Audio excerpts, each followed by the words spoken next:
Bueno, esta mañana, iniciando la semana, nos place sobremanera contar con la presencia en el día de hoy de un hombre que se le escapó a la muerte, si lo podemos decir, un amigo, dirigente político, antiguo miembro del PLD, hoy importante figura de la Fuerza del Pueblo. Estamos hablando de José Izquierdo, diputado de la República en una oportunidad, director o presidente del FOMPER, el Fondo Patrimonial de Empresas Reformadas, que incluso hizo denuncias, recordamos, en una oportunidad sobre unas EVE que no estaban transparentando el manejo del servicio de la energía, el costo que estaban ofreciendo a los usuarios dominicanos. Pero vamos a dejar que más adelante podamos desarrollar todos estos temas. Y yo sé que él ha hablado mucho de estos temas porque muchas veces usted prefiere tener una grabación y ponerla ahí para que la gente se entere de todo lo que ocurrió. Pero es importante que escuchemos testimonios, porque ayer vimos cómo la gente sin ninguna conciencia acudió a las playas, la gente en la calle no toma ningún tipo de precaución, no toma las medidas del lugar, el protocolo. La gente muchas veces no piensa en que tiene familia en la casa, que están esperando y que ellos podrían ser promotores de esta enfermedad que ha sido una pandemia y que en la parte social, en la parte afectiva, en lo económico, pues acaba lamentablemente. Damos los buenos días al profesor José Izquierdo, que está aquí con nosotros en estudio. Buenos días, buenos días. Yo encantado de estar presencial. Tres temas puntuales, importantes y que usted es un actor fundamental. COVID, FOMPER y recién pasadas elecciones. Podemos empezar por el COVID, profesor, narrando toda esa odisea que usted pasó, que fue una de las personas que, como decía Fran, de los primeros, uno de los que inauguró. Usted fue una especie de conejillo de indias para los médicos para empezar a trabajar este tema. O de laboratorio. De laboratorio. No, porque le llaman otra cosa que no quería decirle. Sí. Así es, miren. Para una persona como yo, que hace 64 años que cumplí ahora en abril, no había tenido nunca ninguna enfermedad, nunca había amanecido en una clínica, no he tenido una rotura de un hueso, no he tenido nada de salud con gravedad. Obviamente que uno sabiendo que andaba en el mundo, el COVID, que había llegado a la República Dominicana, pero a una persona con esa característica, ¿cómo iba yo a pensar que yo iba a ser de los agraciados, de los agraciados y que iba a ser de los primeros? Pero además una gente que no anda en el medio mucho y no anda estrujándose mucho. Pero lamentablemente así fue. Me tomó, los síntomas todavía no estaban claros, yo duré 2 o 3 días tosiendo. Perdí totalmente el sentido del gusto. El olfato, sí. Del gusto primero, el olfato. Y bueno, hasta ahí estuvo bien, hasta que llegaron las fiebres. Cuando llegaron las fiebres, ya la esposa mía se preocupó y comenzamos entonces una odisea para conseguir una prueba de coronavirus que había que autorizarla en Santo Domingo. Y cuando tú llamabas a Santo Domingo era una central y esa central te rebotaba y ese teléfono timbraba 50 veces y te tumbaba. 3 días en eso, hasta que logramos eso y vinieron a hacerte la prueba. 5.500 pesos costaba la prueba en ese momento, para que ustedes vean lo difícil que era. Hasta que finalmente se determinó que yo estaba infectado y entonces me fui, eso fue un jueves en la noche, un viernes en la tarde, y me fui el mismo viernes a emergencia de la Unión Médica. Y yo estaba ya tan deteriorado que yo les decía fuera de cámara a ustedes que yo fui manejando con una hija mía, yo andaba con una hija mía, fui manejando. Y no recuerdo, si yo me decía, y yo me parqueé, ¿y dónde fue? ¿Y cuándo yo fui? Porque yo no sabía que me había parqueado, a dónde me había parqueado, ni me acuerdo haber pasado por emergencia. Y yo duré la tarde entera, hasta tarde en la noche cuando me internaron, duré en emergencia y no sabía. Sí recuerdo que la doctora me dijo, en la noche, me dijo, bueno, usted sabe que usted dio positivo en esta enfermedad, una enfermedad nueva, nosotros lo vamos a atender aquí hasta que el gobierno tome una decisión con usted, porque en ese momento el gobierno, los que se enfermaban de COVID se lo llevaban, nos montaban en una ambulancia y se lo llevaban a Santo Domingo, creo que al hospital de las Fuerzas Armadas. Sí. Y ella me comunicó, lo vamos a ir atendiendo aquí hasta que el gobierno decida. En cualquier momento pueden venir a buscarlo. Pues muy bien, que sea lo que tenga que ser, fue lo que yo le respondí. Yo me acuerdo de eso esa noche, pero después no me acuerdo de más nada. Y bueno, ya estaba tan deteriorado que hubo que entubarme a los segundo, tercer día. De tal, duré 14 días conectado a una máquina y 25 días internos. Y salí en unas condiciones de la clínica que no me podía parar, que no podía moverme, no podía articular las manos, con úlcera en un talón y úlcera aquí en la espalda baja, en la parte de arriba de los glúteos, donde yo estaba boca arriba, en el lugar donde me tenían conectado. Y después tuve que hacerme 3 cirugías consecutivas por semana para removerme toda la carne mala que tenía donde quiera que tenía una úlcera. Hasta el día de hoy, que todavía tengo que curarme 2 veces al día, pero ya prácticamente sano. Yo no me siento nada de COVID, de eso yo no tengo secuelas, no me quedaron secuelas, salvo en el codo derecho, que lo tengo insensible, que no tengo sensibilidad en esa parte. Después yo no siento que tenga otra cosa, pero todavía con el tema de las úlceras, que ya finalmente estoy saliendo de eso. Inducido a un coma, profesor, que no sabía lo que estaba pasando en el mundo exterior. Ustedes ahí, tirado en una camilla con Así la es. ventilación. Pues, no, porque cuando a ti te ventilan, ocurre lo siguiente. La máquina que a ti te conectan es el pulmón que va a respirar por ti. Entonces te intuban, es meterte un tubo por la boca que te llega a los pulmones. Es para anular el pulmón, y la que va a respirar por ti va a hacer el trabajo de la máquina. Y entonces cuando a ti te meten un cuerpo extraño que te llega hasta los pulmones, hay que amarrarte las manos y hay que sedarte, porque la tendencia tuya, si despierta, es a tú sacarte, ¿verdad?, el cuerpo extraño que tú sabes que tienes. Entonces tienes que sedarte, tú pasas sedado de todo ese tiempo. Entonces el tiempo que yo duré entubado fue sedado para evitar que se pudiera producir eso. O sea que tú estás fuera del aire totalmente. Dios santo. ¿Y la familia? No, sin que la familia te pudiera ver ni nada. Pero mira, esto era tan cosa en principio, que el Viernes Santo, una cosa increíble, yo no había oído, ya yo estaba prácticamente para el Viernes Santo, para Semana Santa, ya yo estaba casi de alta. Me dieron de alta la semana después de la Semana Santa. El Viernes Santo está tranquila la clínica, y como en la tarde temprano, yo oigo hacia la derecha de donde estaba la habitación mía unos gritos. Alguien gritó. Y observé por la puerta que estaba entreabierta de la habitación que pasó un señor con un rosario en la mano, con un velón, un asunto, y después oía que estaban rezando del lado arriba, a la derecha mía. Después de eso, no terminan bien cuando oigo otro grito del lado izquierdo, del lado abajo. Allá viene el mismo señor y otra gente con el mismo velón, y estoy oyendo allá el mismo rezo. Y a los 15 o 20 minutos, el mismo asunto del lado derecho otra vez. Ese día se murieron, yo no sé cuántos se murieron, Viernes Santo. Y entonces tú sabes la creencia que uno tiene religiosa. ¿No? Decía, no, pero antes decían que Jesucristo estaba muerto los Viernes Santos y que el diablo andaba suelto. Sí. Decían la gente, de eso me acordé yo. Y la puerta mía estaba abierta. Digo, no, pero en cualquier momento pueden meterse esto para acá. Dios hasta sabe. Que llegó un sacerdote que estaba ahí y se paró en la puerta mía, pero el sacerdote andaba, era un señor oscuro, moreno. Y él andaba con una vestimenta de la de esa época, con una batola hasta aquí abajo, de color amarillo brillante, como en el pecho, como si fuera un girasol, una flor de girasol, con una cruz en la mano. Cuando se paró en el frente, ya vinieron a buscar. Maestro, ¿y algún familiar no se llegó a contagiar? Déjame decirle que cuando eso ocurría, ¿tú sabes qué era lo que hacían con los muertos?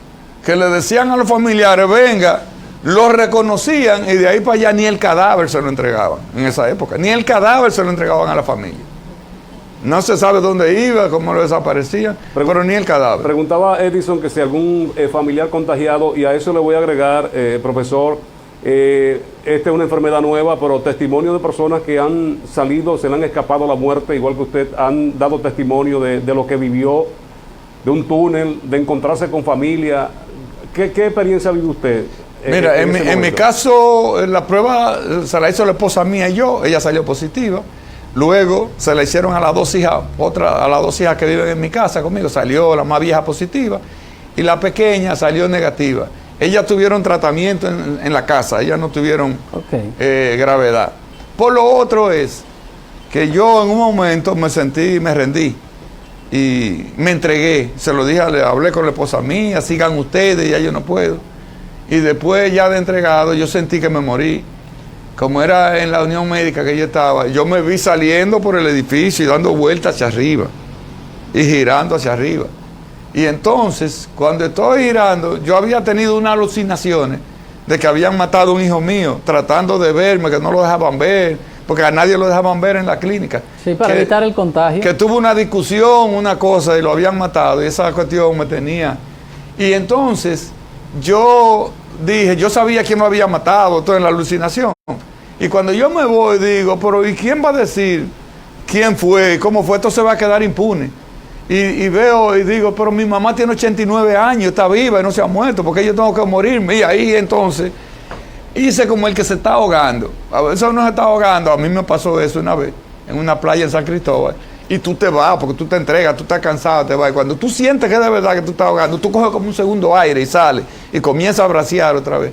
Así me pasó, yo cogí un segundo aire y me devolví otra vez para abajo. Y me conecté de nuevo, sentí que me conecté de nuevo a la realidad. Dios mío. Vamos a brindar entonces con una taza de café Santo Domingo para brindar gracias. ese proceso que vivió el profesor Izquierdo. Café Santo Domingo, lo mejor de lo nuestro. Café Santo Domingo, gracias, 75 años. Gracias a Xiomara por brindarnos esta riquísima taza de café. Robinson, ¿vamos a publicidad o nos quedamos? Publicidad. Maestro, vamos a ir a la publicidad para usted que es un conocedor, que advirtió hace mucho tiempo este tema del FOMPER y todas estas cosas. Hablemos un poco de FOMPER para después entrar a la parte gruesa del proceso electoral que vivimos en República Dominicana, las perspectivas de la Fuerza del Pueblo, de usted, Leonel Fernández, Raúl Martínez y muchos líderes y lideresas que decidieron partir del PLD para que veamos entonces el nuevo rumbo del nuevo gobierno y las expectativas que ustedes tienen. Y de hecho que es el primer partido después de las elecciones en comenzar a reestructurar su organización y sobre todo a analizar y visualizar lo que le depara en el futuro. Así es. Publicidad y volvemos. José Izquierdo, nuestro contertulio del día de hoy. Ya volvemos.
Vamos a ver cómo rendimos el tiempo hoy con el profesor José Izquierdo, que está con nosotros, un hombre de política, un hombre que conoce bastante bien el manejo de las instituciones en la República Dominicana.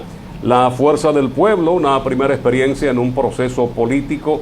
Ya comienzan a hacer asambleas, ya comienzan a hacer eventos, congresos, José Izquierdo, buscando ya estructurar de una manera definitiva con miras a próximas elecciones de la Fuerza del Pueblo que lidera el expresidente Leonel Fernández.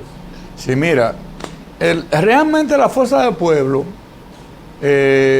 surgió a partir, ¿verdad?, del fraude que le hicieran hacia el interno del PLD en las primarias del día 6 de octubre, que se le hiciera al presidente Fernández. Eso fue el día 6 y él renuncia del PLD, renuncia el día 20.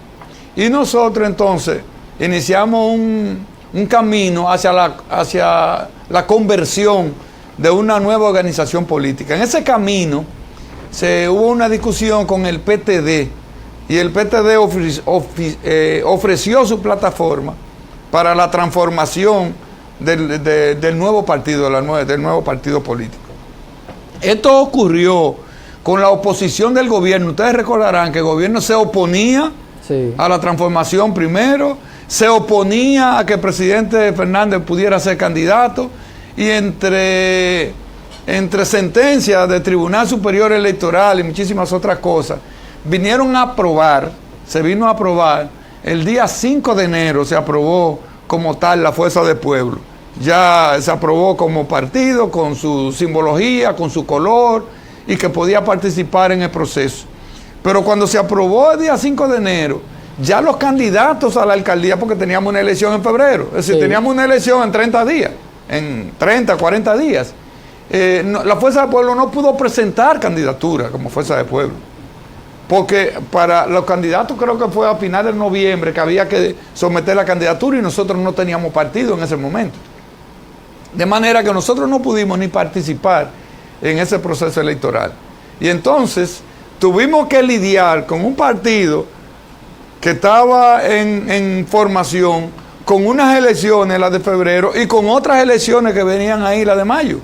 No nos dio tiempo, y bueno, viene la pandemia, viene el problema de los toques de queda y de las medidas que se habían tomado, que no se podía salir a hacer campaña, y entonces nos agarra un partido nuevo de enero con toda esta situación en un país que ya se había definido.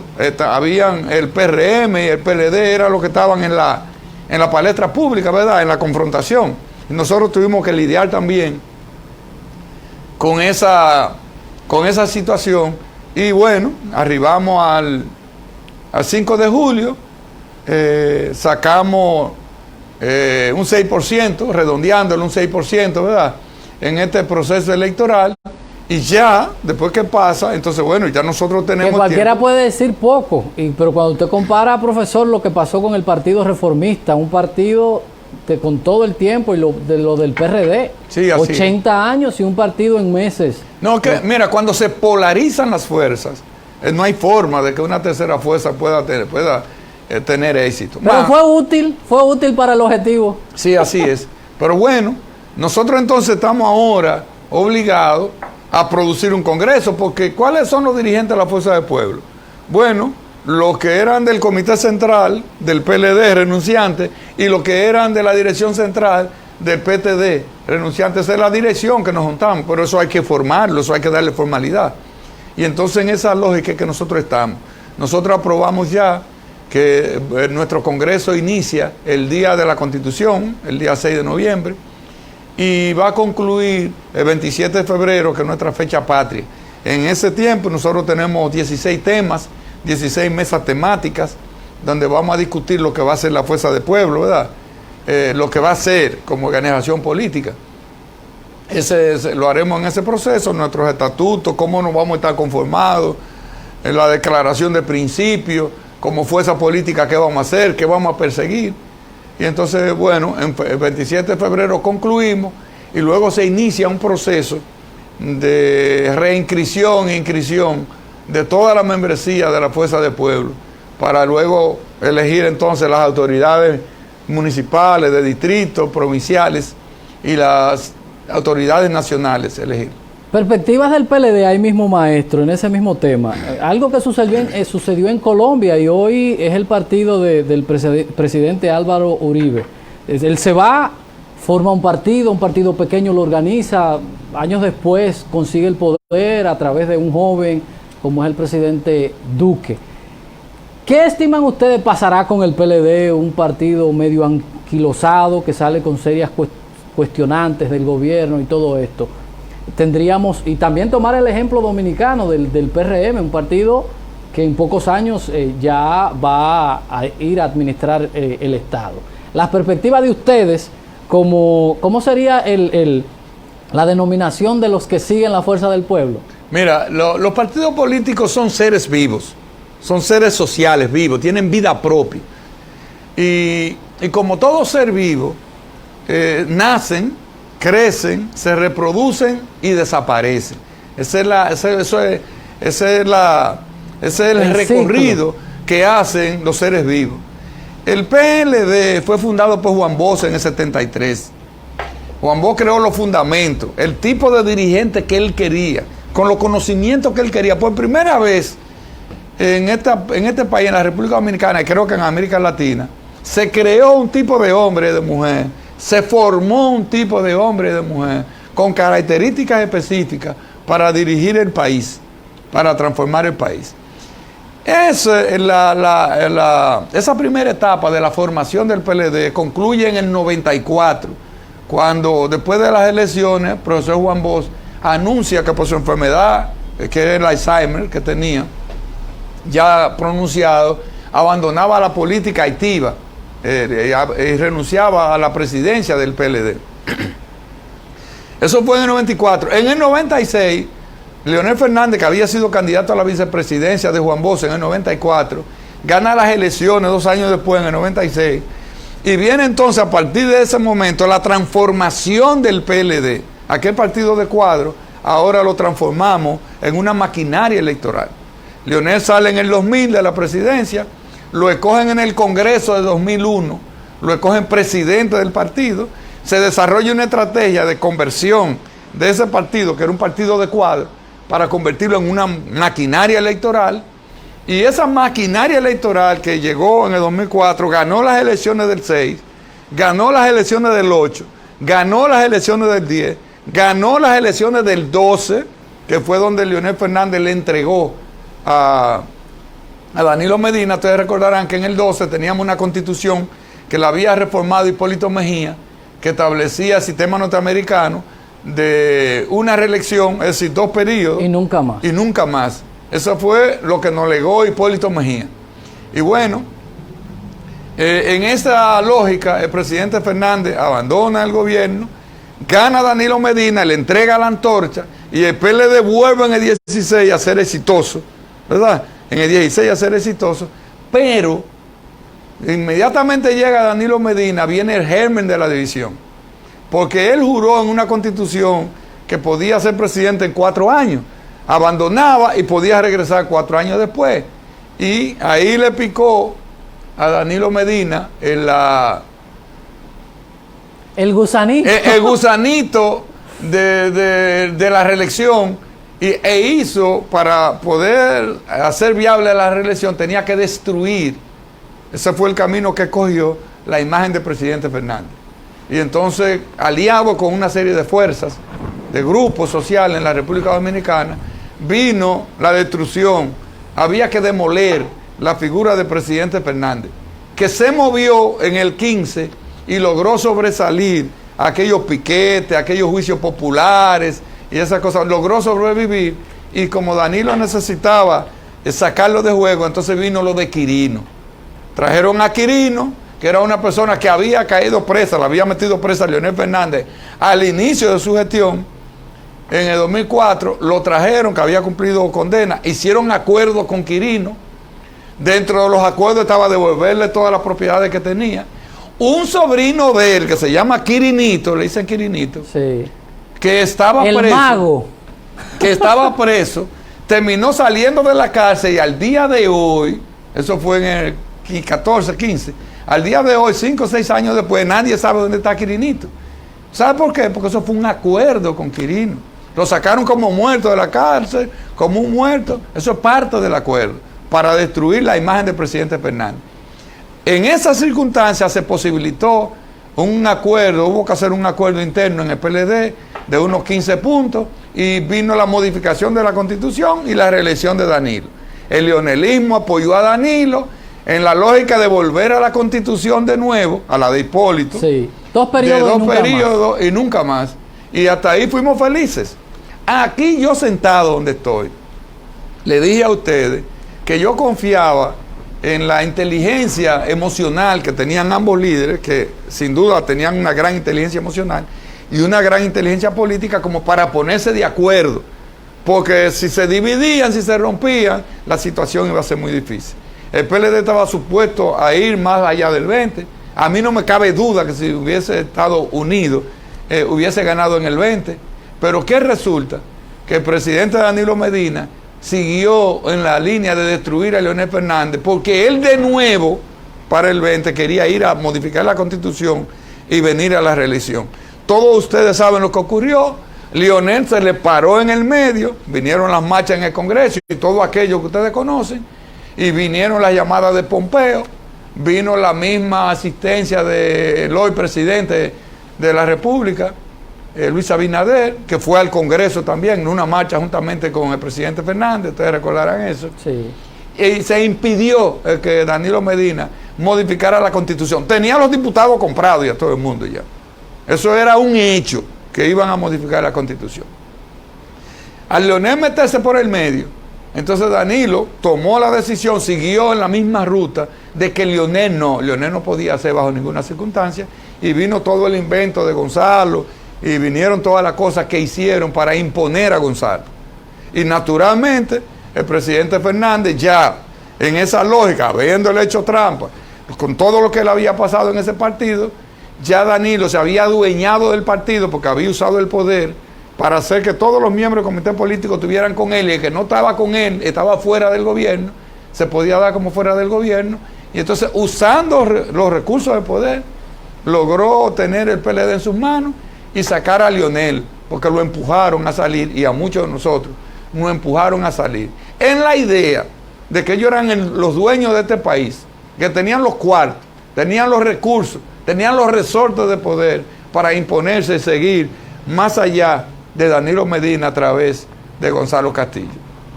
Pero el que compra el pollo tiene siempre que tener pendiente que el pollo viene, que el moquillo es parte del pollo, y ellos no se dieron cuenta de eso. Y terminó el pollo la reelección muriendo a causa del moquillo que trajo.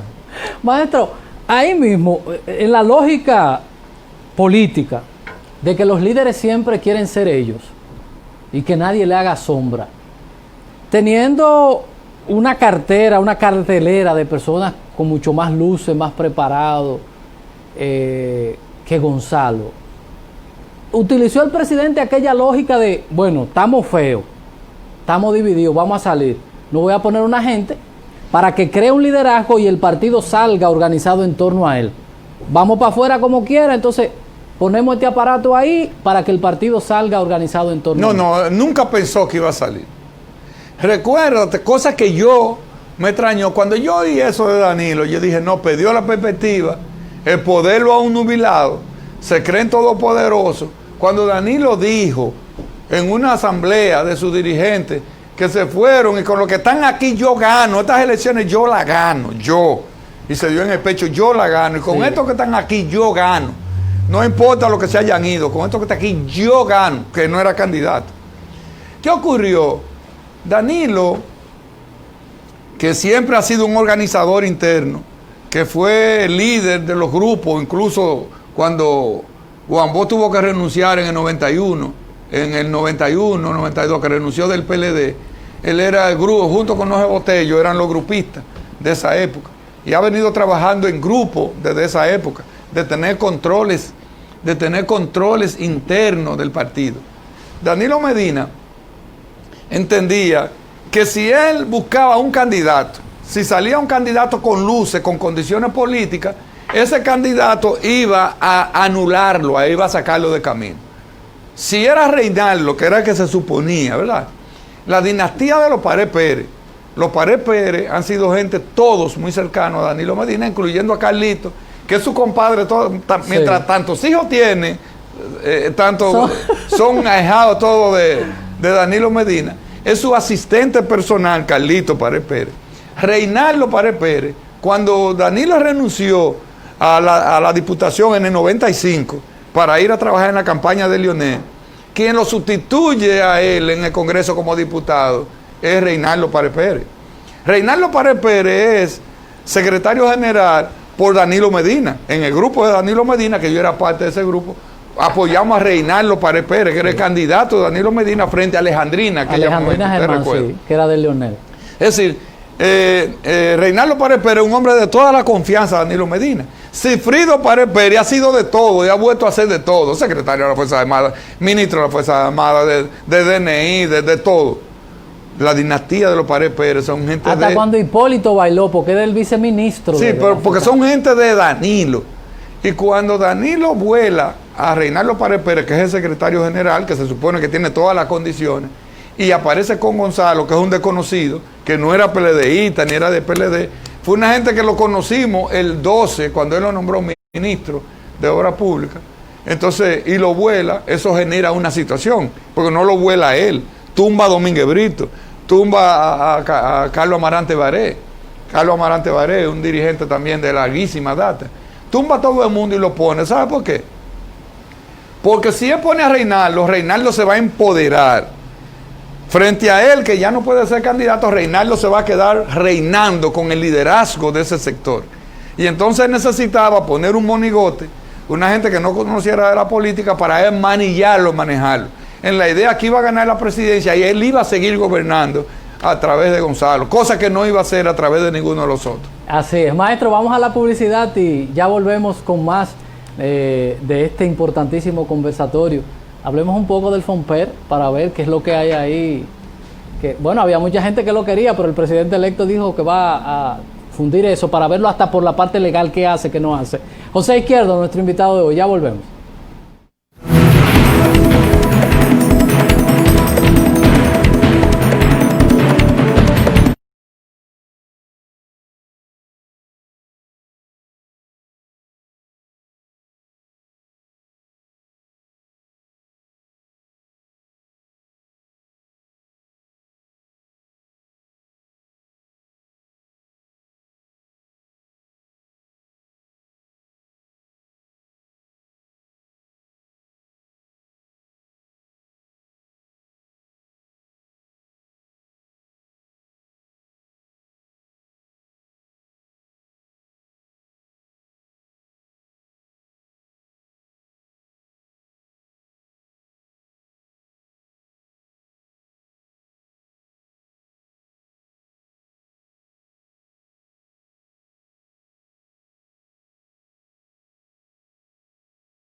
El profesor José Izquierdo está con nosotros en el café de Diario 55. Somos el canal de todos, Super TV, dirigente de la Fuerza del Pueblo. Un tema que está en el ojo del huracán, profesor, y que usted conoce a la perfección porque estuvo ahí. Una institución creada en el 2001 por el presidente de ese entonces, Hipólito Mejía, y en el 2005 es cuando comienza a funcionar entonces ya el FOMPER, ¿verdad, profesor? Recordamos nosotros la denuncia que hizo usted sobre la sobrevaluación de una energía que se estaba sirviendo y otra que no, y que había una sobrevaluación. Hablamos de 3.500 millones de pesos en ese entonces, ¿verdad? Denuncias que se hicieron, y hoy vemos que el presidente electo que asume el próximo domingo pues anuncia la disolución de esta institución, el FOMPER. Antes de llegar al día, vamos a resumir un poquito la participación suya en FOMPER y el trabajo que ha desarrollado la misma a través del tiempo de creada. Mira, a mí me gustaría que la gente se anime a saber qué es eso. En el año 97, si la memoria no me traiciona, se creó la CRET, que era un mecanismo que iba a discutir, a capitalizar las empresas del Estado, que se pudieran capitalizar. Todas las empresas del Estado que andaban por ahí dando vueltas, quebradas, rotas, semiquebradas, fueron expuestas, ¿verdad? Fueron valoradas, fueron expuestas a los sectores productivos nacionales e internacionales, se valoraron para capitalizarla. ¿Qué implica eso? Por ejemplo, Ejaina fue valorada en 144 millones de dólares. Entonces te decían a ti, mira Fran, mira Meléndez, ustedes quieren invertir aquí, pongan 144 millones de dólares y somos socios 50-50. Muy bien. Y esos 144 millones de dólares que ustedes van a poner, no me lo entreguen a mí, al Estado. Inviértanlo en la misma empresa eléctrica para ponerle capacidad de generar, ¿verdad?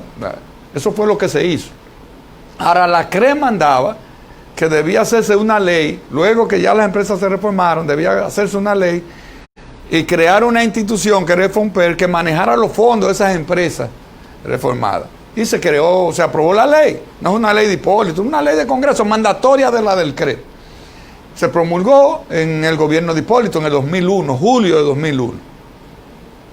Esa institución es la que maneja los fondos, los recursos, y se establece en la misma ley cómo se van a usar, cómo se utilizan esos recursos. Por lo tanto, Luis Abinader puede quitar a FOMPER, lo puede quitar, pues es una ley, lo que hay que derogar la ley. A eso le iba a decir. De que ustedes saben ya cuál es el proceso, hay que crear una nueva ley, la derogación de la ley, y eso es todo un proceso en el Congreso que bueno, se puede. Si se creó, se puede también eliminar. Pero tú no lo puedes hacer por un decreto, porque un decreto no está por encima de una ley. Lo que Abinader puede hacer es nombrar a todo el mundo en FOMPER, o deja a todo el que está ahí, y ya te corre el camino, ¿verdad?, de la transformación de esa institución y ver qué va a pasar en el camino. Pero hay una ley que crea el FOMPER, que no fue una ley ni de Hipólito ni de Leonel, fue una ley de la República Dominicana, discutida en el Congreso Dominicano, que yo pienso que no es una mala ley, yo pienso que es una buena ley. Ahora, lo que hay que hacer es que las cosas se hagan como Dios manda. Esa es la realidad del FOMPER. Cuando nosotros estuvimos en el FOMPER cumplía en el 2011 10 años. Y yo quise averiguar, en esos 10 años, el tránsito de FOMPER, cuán exitoso había sido el proceso de transformación, de conversión de las empresas del Estado, ¿verdad?, en aquella empresa capitalizada por el sector público. Y comencé a analizar los estados de cuenta de cada empresa.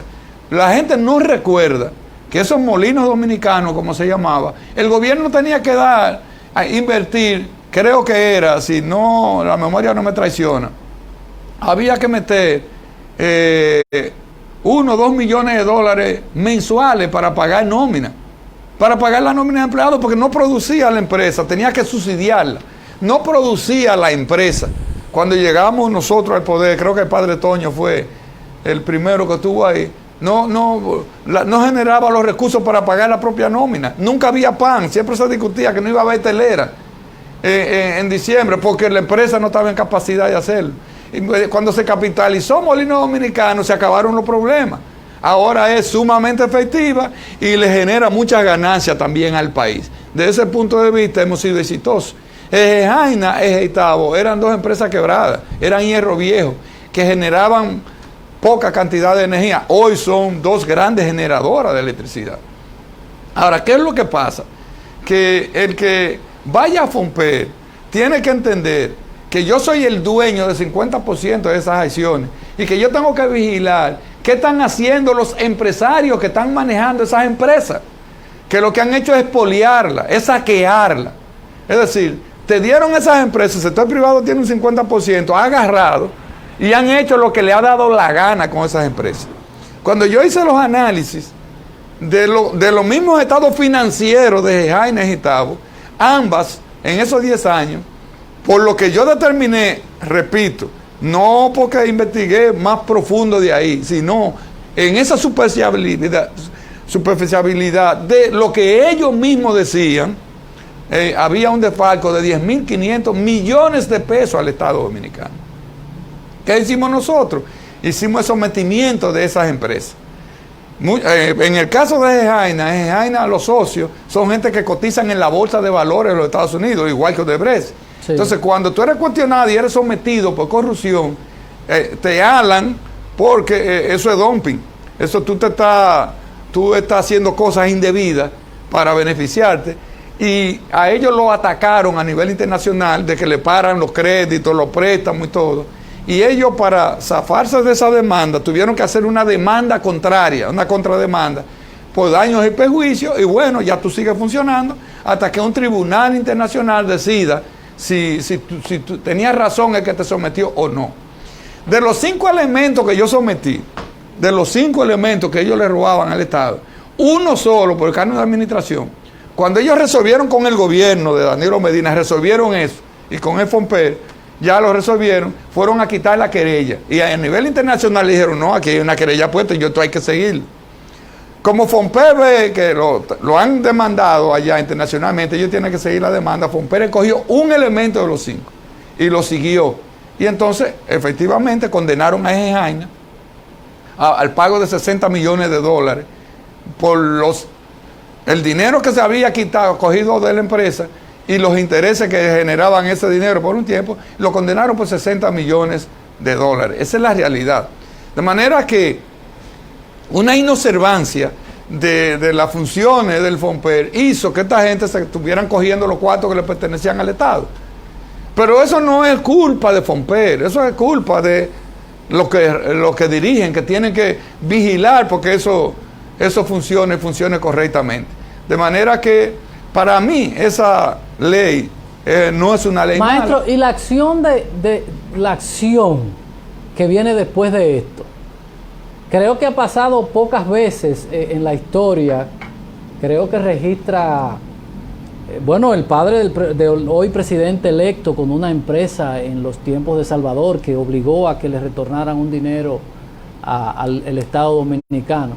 Y al final el villano fue usted que determinó y que destapó esto. Esa acción de generar un asunto y hasta viene la cancelación de usted, que fue el que destapó eso y vio cómo las utilidades que debían ir al Estado se la estaban cargando estas empresas, y rodó la cabeza suya y parecía hasta se intentó como montar una campaña diciendo... No, se montó una campaña.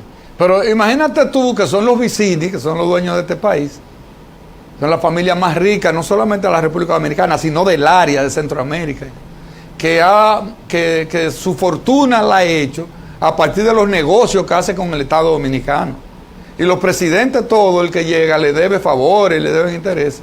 Y entonces nosotros venir a enfrentar a un maestro de escuela de Santiago, venir a enfrentar a esta gente, es una cosa que no lo han enfrentado desde el Lili, que vienen los Vicini, desde el gobierno de Lili vienen los Vicini haciendo negocios, buenos negocios con el Estado y favoreciéndose del Estado, y viene este maestro de Santiago a cuestionarlo. Eso se paga de muchísimas maneras. Alguien me dijo, ¿usted sabe lo que usted se está metiendo?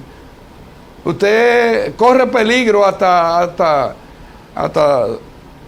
usted físicamente. Y le digo, bueno, pero alguien tenía que hacer, alguien tenía que decirlo. Eso fue lo que nosotros hicimos. Ahora, ¿tú sabes lo que pasa, Meléndez y Fran? es la indecencia con la que se manejan algunas empresas. Es que la subdirectora de ahí es una hermana de Danilo Medina, la subdirectora de Fomper. Y cuando yo llego encuentro que a Yomaira Medina, Lucía Medina, Lucía que se llama, le dicen Yomaira. Sí. Ustedes saben que en el sur, por un asunto de Para brujería, para que no le hagan brujería, porque no le hagan brujería, a los muchachos le ponen un nombre y le dicen un apodo. Sí. Porque con el nombre correcto es que se hace la brujería. Entonces ella se llama Yomaira. Yomaira le dicen. Sí. Se llama Lucía. Se llama Lucía, le dicen Yomaira. Le daban 500,000 pesos mensuales para una fundación cuando yo llego. Evidentemente yo quité eso. Yo quité eso, 500,000. Cuando yo salgo, entonces en vez de 500 le daban 750. Creo que se llegó a 1,000,000 ahora. Mensuales. A una persona para una fundación. Y Hogares Crea tiene que salir a vender funditas de cosas. Pero para eso poder de subsistir. Fomper, que le dan 500, de EGI, de esas generadoras eléctricas, de salud pública, de qué sé yo dónde, esa fundación recibe dinero. Cuando aquí realmente se discuta lo que es la familia Medina y los Montilla, porque todos los cuñados son suplidores del gobierno, los hermanos de Danilo Medina son todos suplidores del Estado, de los principales suplidores del Estado. La ley. Los hermanos de Candy, la esposa, son todos suplidores del Estado. Y los que no son suplidores son jefes en el Estado. Y unos son jefes en el Estado y suplidores a la vez.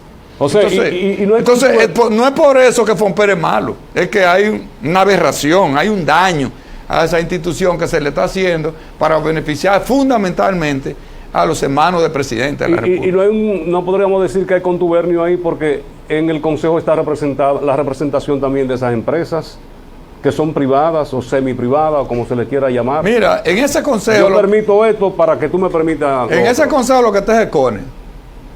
Ay, Dios mío.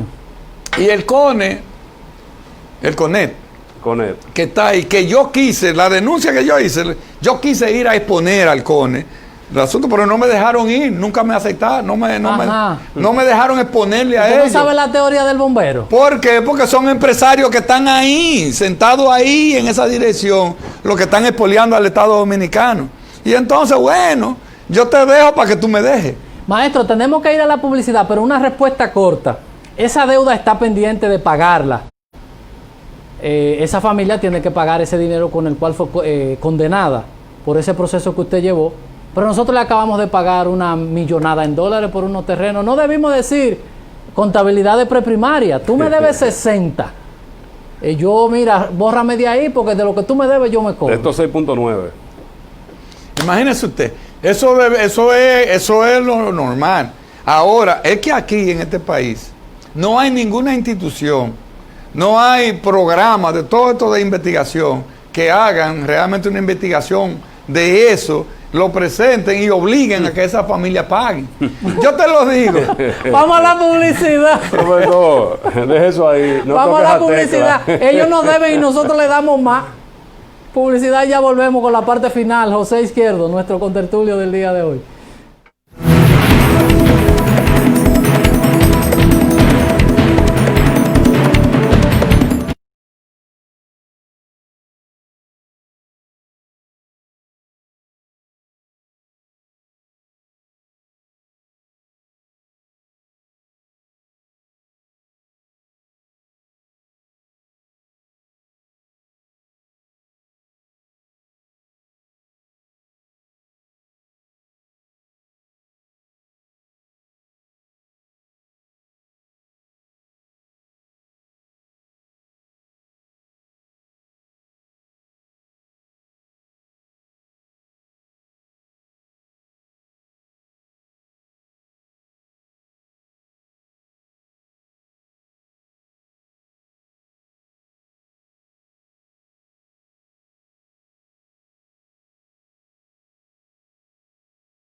Bueno, ya estamos en los minutos finales, profesor, de este espacio que lamentablemente el tiempo se ha vuelto tan cortito aquí con tantas informaciones importantes. Y yo con tanto tiempo sin hablar. Es así, no. Y le hemos dado cancha abierta para que usted pueda expresarse ahí, pero realmente este tema del FOMPER habrá que analizarlo y ver, como en muchísimas otras instituciones del Estado, que realmente las auditorías y toda la FOMPER es una excelente institución del Estado y lamentablemente aquí que desempeña un buen rol, un buen papel. Lo único, naturalmente, que el que vaya a poner a una gente ahí tiene que poner una gente para que vaya a hacer lo que le toque hacer. Es que es mano poderosa, profesor, por ahí.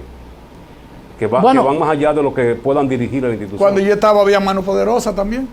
¿Y qué le costó? Bueno, pero ese es el costo, también hay que arriesgarse. ¿Y a qué se llegó? Usted no puede ser funcionario público. Yo le dije a ellos, cuando yo me senté con ellos, con Jesús Bolinaga y con el que murió, no recuerdo el nombre ahora, un venezolano que murió haciendo ejercicio ahí en el Mirador. En el Mirador Sur.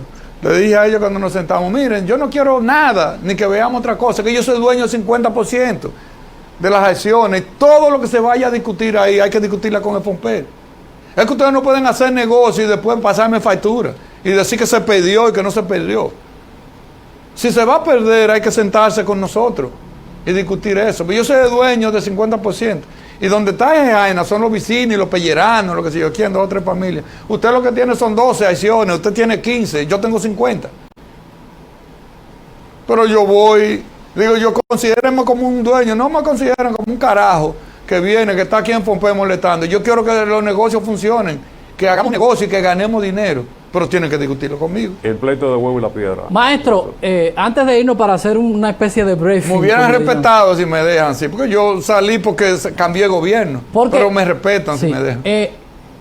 Hasta yo no conocía la ley, pensaba que eso solamente administraba fondos. Como el tema dice que si yo quedo el fondo patrimonial, no sabíamos que era el controlador, el ente controlador del manejo de las empresas, o sí o no, hay otro organismo que es el que controla cómo, o solamente maneja. Las empresas funcionan por consejo, y en cada consejo FOMPER designa una persona que es el secretario para discutir los asuntos inherentes propios de la empresa. Entonces tú nombras a tu gente. Mañana te nombran en FOMPER, tú me dices, José Izquierdo, usted es mi representante en Jaina, que lo pagan muy bien. Creo que pagan $5,000 a cada consejero. ¿Por encuentro? ¿Por encuentro? No, a cada consejero, mensual. Fijo mensual. Presidente, pues no lo quite y póngame a mí. 300,000. Eso lo hacen en las 4 empresas, lo hacen en Tabacalera, lo hacen ¿Y no le quitaría eso entonces la representación, eliminar eso no le quitaría la representación al Estado si se cierra? Yo creo que sí. Presidente, revise bien. Una cosa trae la otra. A mí. Esas empresas deben estar haciendo así. Claro, porque para que ya nadie lo vea, nadie lo vigile, nadie lo controle. Por eso es que yo digo, con calma. Es que eso no está hecho, esa ley no fue un invento de que alguien se la inventó. Eso fue un asunto discutido, que viene desde la CRED, con las empresas reformadas. Por eso le pregunto. Con discusiones de organismos internacionales que orientaron organismos internacionales para llegar ahí a ese punto. Si hacen ellos lo que les da la gana teniendo un organismo, que lo que hace falta es una gente con pantalones y que les exija a ellos que paguen lo que tienen que pagar. Si lo sueltan, a que ellos hagan lo que entiendan, ya usted sabe. ¿Son populistas todas estas transformaciones que pretenden hacerse, de fusiones y de cosas así? ¿Son populistas? Lo de refundir. No, yo personalmente creo que aquí hay muchísimas instituciones que deben refundirse y que deben desaparecer y que lo que son es armazones para que mucha gente se beneficie de eso. Yo creo que sí, que hay que refundir. Yo entiendo que la propuesta entonces sería, maestro, quitar la capacidad de manejar recursos, pero el organismo No, pero ¿y para qué? Si tú se la vas a quitar a Meléndez para dársela a Frank. Yo digo que no maneje recursos, pero sí controle. Pero los recursos alguien los va a manejar. Lo que te estoy diciendo es que cuando tú cierres FOMPER, la pase a Hacienda, lo va a manejar de Hacienda. O un tipo que va a poner Hacienda. Alguien lo va a manejar. Maestro, un mensaje cortitico, que ahí están los muchachos haciendo toda la seña del mundo. A Santiago, al país que lo ve a usted, que es una figura política importante, a los dirigentes de la Fuerza del Pueblo, un mensaje cortitico. 16 de agosto. Mire, lo que yo puedo decir es lo siguiente. Nosotros a 16 de agosto tenemos un nuevo presidente vamos a aspirar todo a que Dios lo ilumine y lo ayude, que haga la mejor de las gestiones, porque se trata de dirigir la República Dominicana y lo que queremos que funcione. Estamos conformes, contentos, porque logramos sacar a una cúpula de gente del Estado que entendían que eso era una empresa de ellos, para beneficio de su familia, sus amigos, sus allegados. Vamos a aspirar a que la República Dominicana se reenrumbe por senderos de seriedad y de respeto. Vamos a pedir que haya consecuencias, que todo el que malversó los recursos del Estado tenga que ir a los tribunales y tenga que pagar por ello. Responder. Yo soy de la idea de que la gente que se cogió dinero tenga que devolverlo. No solamente que tú cojas, te canceles, te pongan 2 años de prisión, al año tú salgas y salgas con todo el dinero que tú tienes. Yo creo que la gente debería devolver el dinero que se robó. En un momento tiene que llegar esto, que sea ahora. Presidente Abinader, que sea ahora. El que la gente tenga que responder, porque los recursos del Estado son del Estado. Maestro, y eso se respeta. Muchísimas gracias. ¿No hay espacio para una reconciliación de ustedes? ¿Con quién? ¿Con el PLD? No. Muchísimas gracias al profesor Izquierdo por